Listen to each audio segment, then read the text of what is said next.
প্রিয় দর্শক, আসসালামু আলাইকুম ওয়া রাহমাতুল্লাহি ওয়া বারাকাতুহু। আমি লেখক কবি মোহাম্মদ শহীদুল ইসলাম আপনাদের মাঝে কিছু ইসলামিক কথা তুলে ধরছি, শুনুন। রাত গভীর হলে পৃথিবীটা ঘুমিয়ে পড়ে, কিন্তু কিছু মানুষ তখনও জেগে থাকে, বিশ্বাসে হেরে গিয়ে।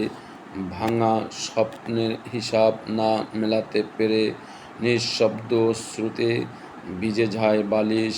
কারণ এই ব্যথা মৃত্যু যন্ত্রণার চেয়েও কঠিন। মৃত্যু কষ্ট দেয় একবার, কিন্তু আপনজনের ছেড়ে যাওয়ার যন্ত্রণা কষ্ট দেয় মৃত্যুর আগ পর্যন্ত। আল্লাহ হাফেজ। আসসালামু আলাইকুম ওয়া রাহমাতুল্লাহি ওয়া বারাকাতুহু। যদি আপনাদের ভালো লেগে থাকে, লাইক, কমেন্ট, শেয়ার এবং সাবস্ক্রাইব করে আমার পাশে থাকুন।